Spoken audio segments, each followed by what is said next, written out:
Okay, this question actually happens a lot. Should you sell your home or rent it out for a few years so you can continue to build equity? In San Francisco, everything is a little different. And this could mean a six-figure gain for you, or it could also mean years of regret. Hey everyone, I'm Gjevre, and I'm a top realtor here in San Francisco. And in today's video, we're digging into a big decision many homeowners face. Should you sell your current home or rent it out? With San Francisco's unique real estate landscape, including some strict rent control laws, our sky-high property values, this isn't always a clear-cut decision. So let's walk through the pros, cons, and some real-world factors to help you make the right move.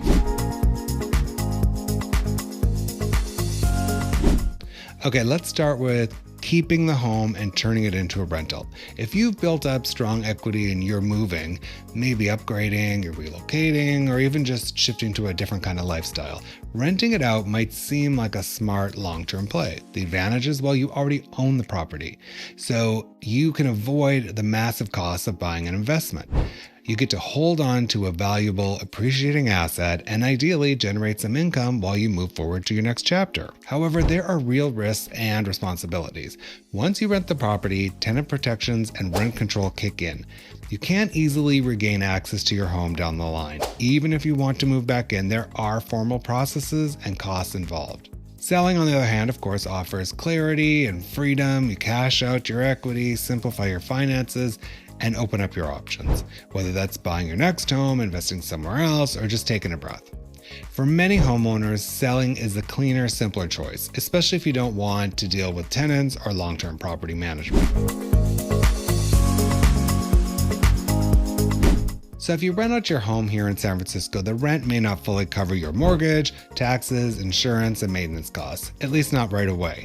And if a tenant moves out, you're carrying those expenses without income. On top of that, converting your home to a rental may affect your ability to qualify for a loan on your next home. And I'm not convincing you to sell here, but on the flip side, if you sell, you're eligible for a capital gains tax exclusion up to $250,000 for individuals or $500,000 for couples, if it's been your primary residence for at least 2 of the last 5 years. Okay, here's where things get real. In San Francisco, once a tenant moves in, rent control and tenant protections apply. You can't just raise the rent at will. The rent board limits increases, usually 2 to 3% per year. And if you want the tenant to leave, you need a legally valid reason. So let's say you move out, rent out your home, and then decide a few years later that you want to move back in. Maybe you left and went to work in Seattle. Amazon.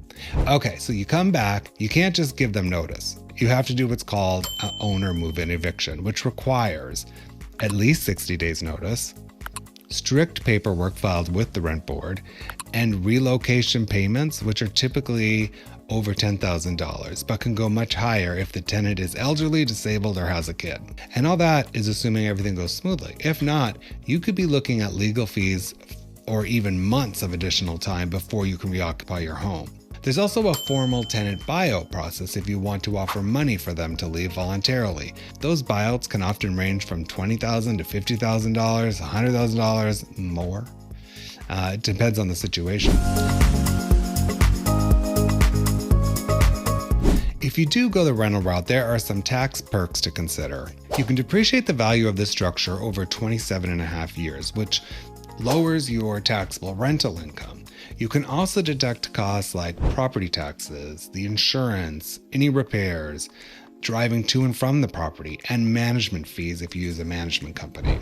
And when you eventually sell, you may be able to use a 1031 exchange, and that defers your capital gains taxes.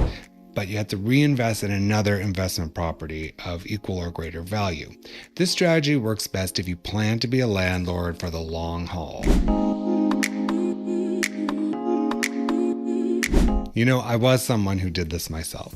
And There's some common pitfalls that you should watch out for, and many of us jump into renting without realizing what we're signing up for. Like I said earlier, one common mistake is assuming that you can just take the property back whenever you want. In San Francisco, once it's a rental, there are different rules. Another issue is underestimating the cost of vacancies, repairs, or professional property management, especially if you moved out of the area.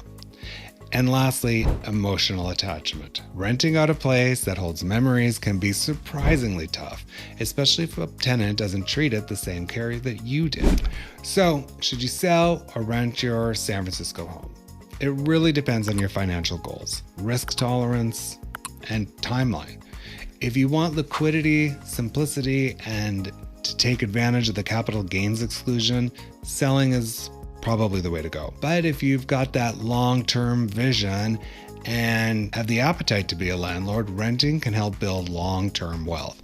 Just be prepared for the rules, the risks, and the realities of doing it in San Francisco. If you're facing this decision and want help thinking it through, reach out. I would be happy to talk to you. I really appreciate you being here. Be sure to subscribe and like this video. If you need a SF agent, reach out to me. And if you need a referral for a real estate agent in your area, click the link below. I'd be happy to connect you. Thank you so much again for watching. I'm Gjevre, and until next time.